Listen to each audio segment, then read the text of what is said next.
Les marques ont des espèces de scouts un peu partout. En Angleterre, la presse est omniprésente, mais même les fans sont omniprésents partout. L'incarnation de cette Super League, elle est extrêmement mal réalisée.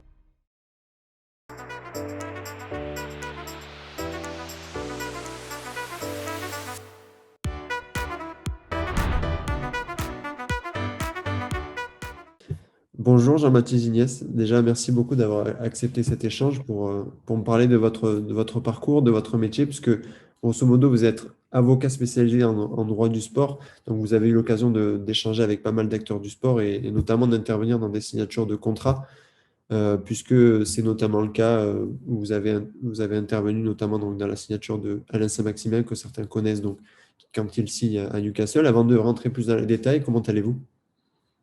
Bah, écoutez, ça va très bien, je vous remercie. Du coup, pour rentrer un petit peu plus dans les détails de certaines de vos activités, on a parlé justement de signature de contrat. Donc, dans le cas d'un footballeur, par exemple, professionnel, déjà, nous, d'extérieur, on entend toujours, grosso modo, quand on entend une actualité, on entend qu'un joueur a signé ou bien que c'est long, enfin, que c'est proche d'être signé, etc. Déjà, pour comprendre ce point-là, qu'est-ce qui peut faire qu'une signature d'un contrat bloque et qui peut faire en sorte, qui peut bloquer finalement ou ralentir la signature d'un contrat? En fait, si vous voulez, dans un processus de signature de contrat professionnel, en tout cas de nouvelles signatures, hein, j'entends dans le cas d'un transfert notamment, il y a une multitude, de choses qui se passent, et en plus qui se passent depuis parfois un long moment. Parce que finalement, il y a de ce que j'observe en tant qu'avocat, il y a plusieurs situations, hein. Il y a toujours, selon le joueur, selon le club, selon le championnat, selon le profil, selon la durée d'un mercato qui peuvent ressortir. L Moi, ce que je considère comme, plutôt construit, c'est effectivement le transfert qui est basé sur une prévision. C'est-à-dire qu'il y a des discussions qui peuvent être entamées des mois avant les mercatos, d'été ou d'hiver, dans le cas du football. Heu, pour synthétiser, hein, parce que ça pourrait prendre des heures à expliquer, assez rapidement, lorsqu'il y a un intérêt mutuel, les choses passent sur le volet contractuel et sur des propositions un peu plus concrètes. Heu, Partant de là, finalement, il y a plusieurs situations encore une fois. C'est soit il y a des discussions qui se font en amont, dans le cadre, on va dire extrêmement professionnel, où on envoie des offres qui sont discutées, rediscutées, et finalement finalisées. Et donc le jour de la signature n'est qu'un un point d'orgue à tout ce qui a été fait. Donc voilà, il y a une relecture contractuelle évidemment qui est faite, lorsqu'il y a des avocats ou des agents suffisamment réfléchis pour le faire, ou même des joueurs ou d'entourage de joueurs qui font les relectures le jour même. Mais voilà, ça c'est un peu le point d'orgue, c'est la finalisation par une signature. Et les autres situations, c'est finalement on se retrouve, dans un endroit délimité entre, le club, le joueur et son entourage pour discuter, des conditions éventuellement, contractuelles, de durée, salariale, de primes et cetera, qui se font. Avant cela, évidemment, il y a quand même aussi une discussion qui est très importante, qui est un peu extra-juridique, c'est évidemment l'intérêt sportif. Qu'est-ce que, pour un joueur ou pour un club, l'un et l'autre peuvent s'apporter mutuellement? Ça, c'est des considérations un peu moins juridiques, mais elles ont quand même leur importance parce que, dans certains cas, les joueurs et les clubs veulent aussi, construire quelque chose ensemble pour gagner, pour arriver pour être rempli de succès. Donc si vous voulez, il y a voilà, plusieurs cas de figure. Soit on est sur des choses qui sont construites, où là, finalement, on est sur des relations stables, des échanges réguliers avec une finalisation, comme je vous l'ai dit, en signature, soit des situations d'urgence. Parfois, il peut arriver que ce soit le club employeur du joueur qui dise: «Attention, on a reçu une offre, on va l'accepter, vous allez entrer en négociation avec le club acheteur parce que finalement, nous, on veut encaisser le prix du transfert qui nous intéresse, qu'on ne peut pas refuser», voilà, par exemple. Et dans ce cadre-là, finalement, c'est le joueur a un mot à dire et son entourage aussi, en disant: «Bon, est-ce qu'on veut y aller? Oui, non? Si oui, bon, on se met autour d'une table». Et on se met autour d'une table et on parle effectivement, négociation pure et dure, sans après il y a 1 milliard de façons de négocier, mais c'est vraiment la phase de négociation. Donc quand dans les médias, on relaie très souvent, selon les profils de joueurs, ce genre d'étapes. Les représentants de tel club sont à tel endroit pour négocier, les représentants du joueur ont pris l'avion pour aller à tel endroit. Donc voilà, il y a des informations qui fuitent très souvent. En Angleterre, la presse est omniprésente, mais même les fans sont omniprésents partout. les réseaux sociaux facilitent la transmission d'informations. Donc tout ça, en plus, crée une émulsion autour de la situation de signature. Et bon, bah, évidemment, ça peut tendre un peu les nerfs. C'est aussi comment dire, pressurisant d'avoir un peu cette atmosphère de signature autour d'un joueur. Voilà, c'est un contexte un peu spécial lorsque c'est médiatique, évidemment. Après, des fois, des choses se font totalement confidentiellement. C'est ça qui est intéressant. Et nous, si vous voulez, en tant qu'avocat, on essaie d'aider au maximum et de sécuriser au maximum nos clients, à savoir soit l'entourage du joueur avec ses agents, etc., soit le joueur directement si nécessaire, avec évidemment la préparation, la négociation et la finalisation des contrats, la relecture, etc. Et voilà, tout ça, c'est un peu le contexte de la signature, avec comme point d'orgue, effectivement, la signature et la fameuse photo avec le maillot, etc. etc. Mais il y a 1 milliard de situations pour chaque joueur et pour chaque club, d'ailleurs, pour chaque pays. Donc, il n'y a pas de situation type de signature, en tout cas. Et justement, vous en avez déjà un petit peu parlé, mais dans ces signatures-là, en fait, pour trouver un accord, pour négocier, il y a plusieurs critères. Je pense que globalement, quand on suit un peu le foot, on connaît le critère de dire que le prix du joueur est pris en compte, que la durée est pris en compte, que le salaire est pris en compte. J'imagine que c'est quand même plus global que ça. Est-ce qu'il y a finalement d'autres idées que ben, vous avez vaguement parlé de primes, mais je pense qu'on sait pareil, on n'a pas trop d'informations sur les gens savent pas forcément ce que peuvent être ces primes. Est-ce qu'il y a d'autres éléments pris en compte pour arriver au bout et finaliser un contrat? Oui, oui, bien sûr. Si vous voulez, la liberté contractuelle permet finalement d'élaborer une relation écrite assez élargie. Alors, dans le respect des règles de chaque droit local, de chaque pays, on peut rédiger énormément de clauses supplémentaires par rapport aux clauses basiques que vous avez décrites, à savoir la durée, le salaire, la prestation d'entraînement, hein, qui est l'essence même du contrat de travail professionnel. Ce n'est pas des matchs, c'est des entraînements quotidiens avec des heures de travail. On peut rajouter tout un tas de choses. Par exemple, des pourcentages à la revente sur le transfert, sur une plus-value de transfert. Ça, c'est tout à fait envisageable. Qu'est-ce qu'il peut y avoir d'autre? Bon, après, des primes liées à chaque performance individuelle sportive, à ajouter aux performances collectives, d'autres primes aussi. Je peux vous donner des exemples, mais pour les gardiens de but, les primes de clean sheet, enfin de cage inviolée. Pour les Mhm. attaquants, les primes de but, les primes de passes décisives, les primes. Alors, ce qui se fait très souvent, c'est évidemment les primes de match, c'est-à-dire d'apparition, soit sur la feuille de match, soit titulaire, qui peut aussi Ok. rajouter un peu de grain à moudre dans tout ça. Voilà, il y a toute une multitude de choses qu'on peut envisager. Alors, en France, en revanche, on ne peut pas, c'est interdit par les règlements de la Ligue de football professionnel, par exemple, établir une clause libératoire. On en parle beaucoup dans la presse. En France, c'est prohibé, et c'est un article des règlements, des règlements de la LFP qui le prévoit sans difficulté. En revanche, dans certains pays, notamment l'Espagne, où à la signature du joueur, une clause libératoire est d'ores et déjà fixée dans son contrat de travail, par exemple. Ce qui permet de transmettre un message au club potentiellement intéressé dans le futur sur le transfert d'un joueur. Donc, si vous voulez, il y a une liberté contractuelle un peu dans le respect des règles qui s'opèrent sur la rédaction du contrat et sur la négociation. D'accord. Dans les éléments aussi, enfin, on parle quand même d'un sport qui est collectif, mais où il y a, vous l'avez dit, il y a la prime d'apparition, etc., donc qui reste quand même aussi individualisé. Aujourd'hui, il y a un autre truc qui est de plus en plus important aussi, c'est les réseaux sociaux. On voit de plus en plus, ça impacte énormément les clubs aussi, hein, quand il y a des nouveaux joueurs qui arrivent et qu'on voit aussi l'impact que ça peut avoir sur les réseaux sociaux d'un club, ça paraît assez incroyable. Est-ce que justement, c'est pas aussi l'une des nouvelles primes? Est-ce qu'il y a aussi des choses qui intègrent les réseaux sociaux quand il y a une signature de joueur? Alors, dans le cadre d'un contrat de travail professionnel, pas à ma connaissance en tout cas, pour être très honnête. Mais j'imagine que peut-être, par exemple, dans un contrat avec Cristiano Ronaldo qui passe du Real Madrid à la Juventus de Turin, qui apporte avec lui un flot énorme de followers Hmm. euh, sur les réseaux sociaux, et donc qui génère un attrait décuplé sur l'image virtuelle et numérique du club de la Juventus. On peut imaginer qu'il y a quelque chose qui peut s'ajouter là-dedans. Très sincèrement, en droit français, enfin en contrat français, j'ai pas eu connaissance de cela. En revanche, là où c'est très applicable ce genre de situation et de cause, c'est dans les contrats d'image, de sponsoring, où là, effectivement, on peut activer des clauses vis-à-vis du nombre de followers avec le sponsor pour déclencher des intéressements, puisque finalement, la marque va bénéficier directement des publications qui seront faites de l'équipementier sur un réseau social, effectivement.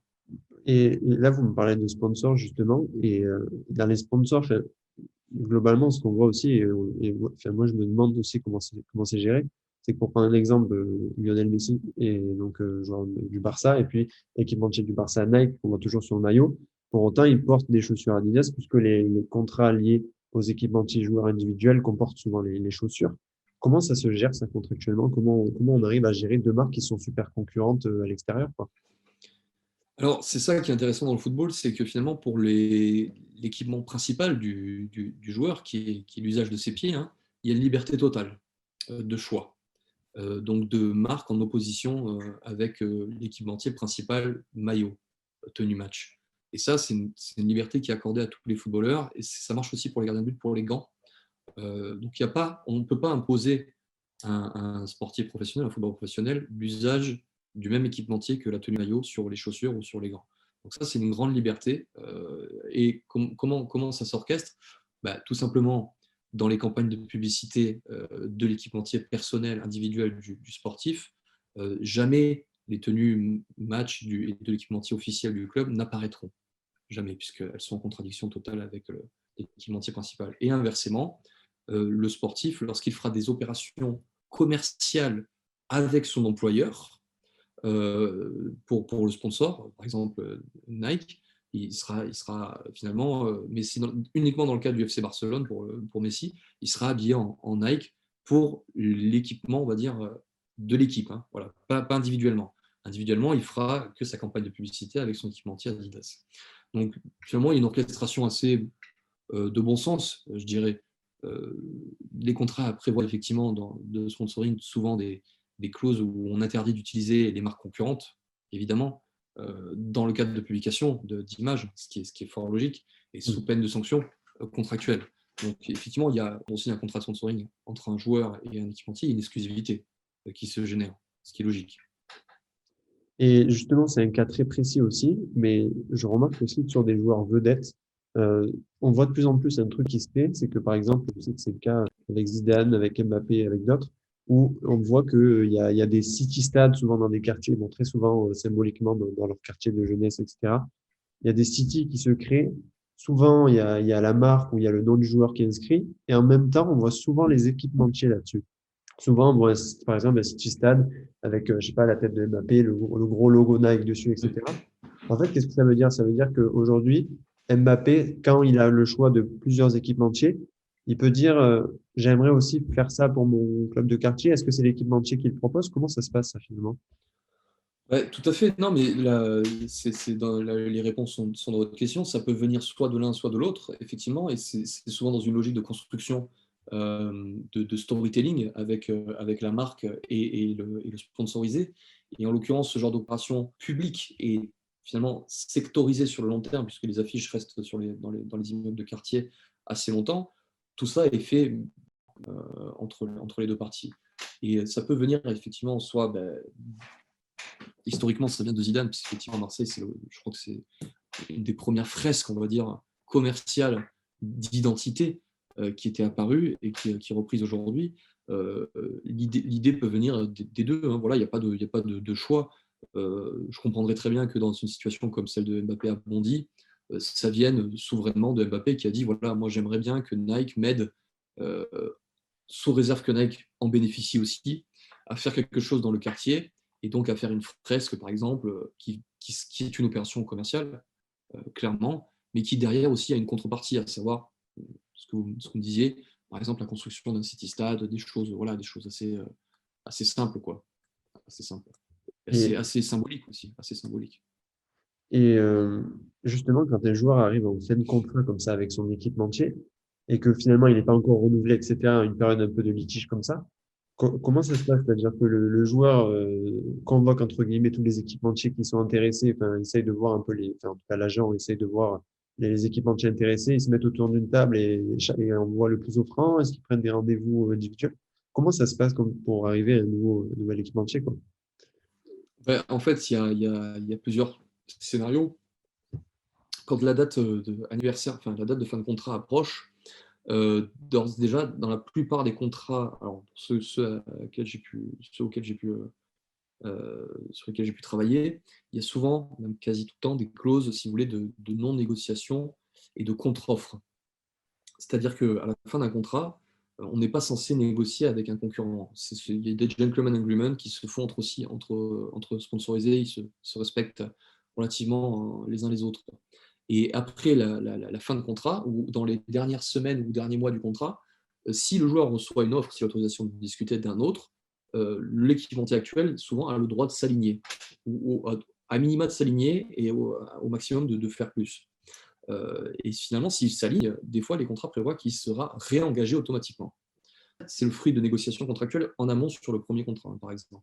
Mais effectivement, si le joueur émet le souhait de ne plus travailler avec un équipementier pour des raisons X ou Y, effectivement, il va faire savoir, faire passer le message auprès des représentants, parce que comme les clubs, les marques ont des espèces de scouts un peu partout qui recherchent les jeux de joueurs, les talents, pour d'ores et déjà les englober dans leur projet et dans leur image de marque, et pour les suivre et pour bénéficier de l'explosion parfois de certains talents. Donc, très tôt, des joueurs sont approchés par des marques. Mais dans le cadre de la renégociation d'un contrat, c'est au souhait du sportif. Certains vont vouloir aller vers le plus offrant, d'autres vers le plus, on va dire, correspondant en termes de storytelling, d'image de marque, de représentation auprès d'autres athlètes existants déjà au sein de la marque, d'identification, si vous voulez. Donc, il y a une multitude de facteurs qui entrent en jeu, voilà, vis-à-vis de tout ça. Évidemment, sur la négociation contractuelle aussi, il y a un aspect quand même financier important. Les montants peuvent différer d'un sponsor à l'autre. La plupart du temps, les montants sont quand même assez liés en termes de profil de joueur, quel que soit le sponsor. Tout ça est le fruit de multitudes de facteurs, comme je vous disais, qui sont liés au profil et au potentiel du joueur, à sa stature, son envergure en France, en Europe, dans le monde, et à son âge, à son poste aussi. Évidemment, les joueurs offensifs attirent plus les marques que des défenseurs ou des gardiens de but, parce qu'ils sont mis naturellement sur le devant de la scène. Donc, tous ces facteurs, par exemple, là, entrent dans le cadre de démarches de rapprochement entre les joueurs, leur entourage et les sponsors, dans le cadre d'une négociation. Et effectivement, ça se matérialise aussi soit par des réunions, des invitations au siège des marques. Chaque marque quasiment a un siège dans chaque pays, avec des représentants. Donc voilà, il y a beaucoup de gens qui font le relais aussi dans les marques pour faciliter les échanges. On a des espèces comme je dis, de scouts et de gens qui sont en charge de certains profils de joueurs. Par exemple, des joueurs sont suivis par un représentant de telle marque dans tel pays. Et s'ils changent de pays, ils vont prendre le représentant de telle marque dans le pays où ils vont aller, par exemple. Et je parlais de suivre l'actualité, puis justement, il y en a une avec la Super League. Moi, j'aimerais bien avoir votre regard là-dessus. Et est-ce que, d'après vous, c'est vraiment terminé, cette histoire de Super League? Non, pas du tout. Pas du tout, c'est pas terminé. Je pense que là, pour le coup, il y a des. Alors, j'ai cru comprendre qu'il y avait eu des travaux juridiques énormes qui avaient été faits pour élaborer tout ça et contrecarrer éventuellement des procédures. Mais je pense que c'est pas sur le juridique qu'ils auraient dû se concentrer, c'est sur la communication et sur du lobbying, parce que le timing est catastrophique. La méthode est catastrophique. L'incarnation de cette Super League, elle est extrêmement mal réalisée. Enfin, on en parle depuis des années de cette notion de championnat élitiste européen. Le problème, c'est que si on en parle depuis quelques années que ça ne se fait pas, c'est qu'il n'y a pas de débat qui ont été posés. Aujourd'hui, on n'a même pas pu débattre. Ça a été un conglomérat de clubs, des anciens de l'ECA, qui ont dit on va créer quelque chose en entrave avec tout ce qui existe aujourd'hui.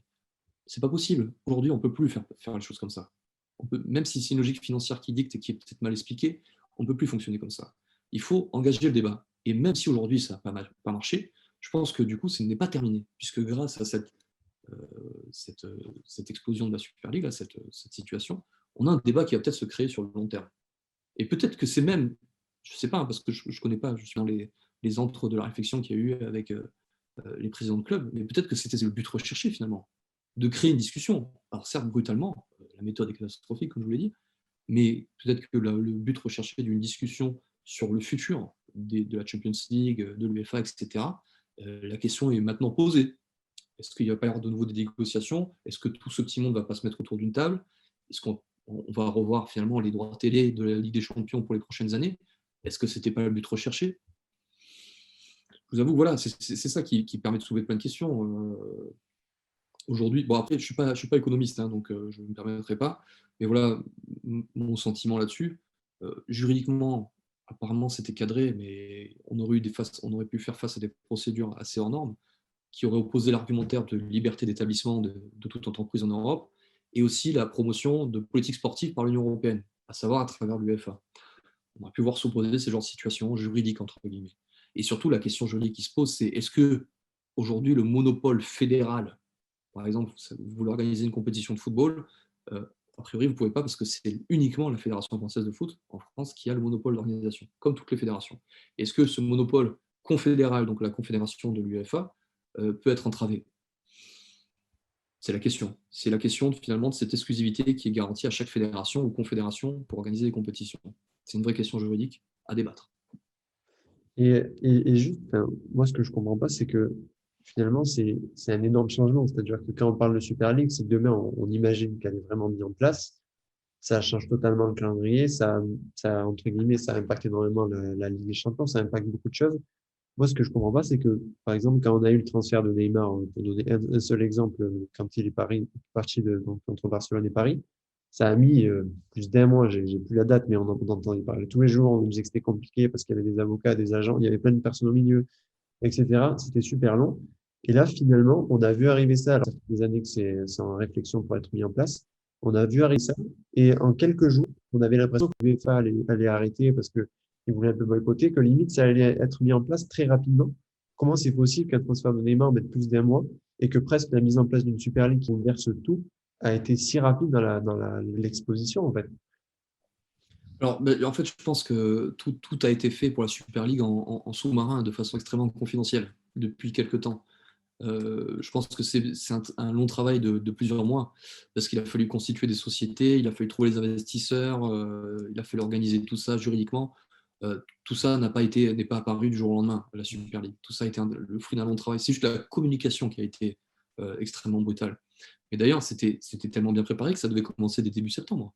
Donc tout était Ouais. déjà en place auprès des clubs qui avaient souscrit à cette compétition.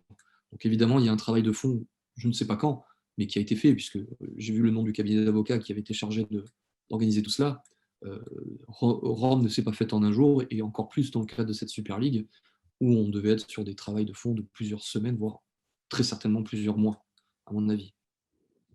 Et enfin, justement, je le disais en tout début d'interview, vous avez donc intervenu notamment dans la signature de Alain Saint-Maximin. Vous avez, j'imagine, rencontré pas mal de personnes aussi dans ce milieu. Est-ce que vous avez une anecdote à nous partager liée à votre activité? Bah, j'en ai plusieurs. J'en ai plusieurs. Écoutez, oui, sur ce transfert-là, c'est le critère de la rapidité qui a été extrêmement perturbant et en même temps satisfaisant à l'issue, puisqu'on était l'Angleterre n'a pas la même date, n'avait pas à l'époque la même date de mercato avant le Covid que nous. Le mercato s'arrêtait, ça a été décrété par la fédération anglaise, avant la reprise du championnat ou au tout début. Donc c'était autour du 7 août ou 8 août, quelque chose comme ça. Alors qu'en France, c'est vraiment début septembre, la dernière date, la date butoir, pardon. Donc finalement, là, on était pris assez de cours. Et ça a été le rush. Ça a été le rush. Donc tout a dû se faire. Tout ce qui peut se faire en plusieurs mois, là, c'est fait en même pas quelques jours. Donc ça a été extrêmement brutal. Bon, après, évidemment, la réussite a été où, puisque aujourd'hui, M. Saint-Maximin est très heureux à Newcastle. Il aide beaucoup le club en est satisfait. Et après, l'anecdote, si vous voulez, c'est le jet qui a frété pour pouvoir aller en Angleterre. Voilà, moi, dans ma vie, jamais j'aurais pensé prendre un jet privé. On prend un jet privé, donc voilà, pour aller signer, pour aller formaliser, faire la photo, etc. C'est sympa. C'est du matériel, mais bon, ça reste une expérience globale qui est hors du commun. Voilà, qui est hors du commun. Donc voilà, c'est un peu mon anecdote, si vous voulez. Après, j'en ai une centaine, mais bon, je ne peux pas tout dire.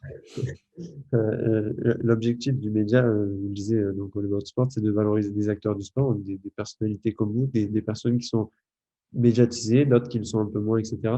Vous, si vous pouviez dire merci à une personne de ce milieu qui peut-être vous a aidé, qui vous a fait confiance, vous le diriez à qui?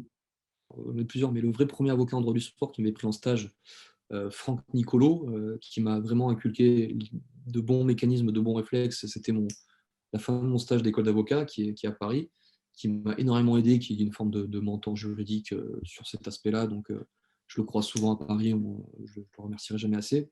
Et l'autre, c'est un agent, je préfère pas dire son nom, mais il nous aide avec mon associé de façon incommensurable. Il nous donne des bons conseils. Donc, moi, je suis partisan du travail des avocats avec les agents. Et lui nous aide chaque jour. Et puis surtout, enfin, on a créé une relation. C'est vraiment pareil, du mentorat. C'est une chance inouïe d'avoir des gens comme ça qui travaillent avec vous, enfin, pour l'instant, et qui nous forment, qui nous aident, qui nous conseillent en sous-marin et qui nous donnent des petits coups de pouce. Mais voilà, ce sont les deux personnes que je pense. En tout cas, Dans le merci milieu. beaucoup d'avoir pris le temps de partager votre activité, votre métier. Et puis en tout cas, je vous souhaite bonne Merci beaucoup. continuation. Merci à vous. Cette vidéo est terminée, j'espère qu'elle vous a plu. N'hésitez pas à donner vos avis. Je trouve ça intéressant aussi de voir le quotidien finalement de gens qui peuvent travailler dans les coulisses de transfert, puisqu'on ne sait jamais vraiment comment ça se passe. J'espère en tout cas que cette vidéo vous a plu. N'hésitez pas à nous suivre sur les réseaux sociaux. Ciao, ciao.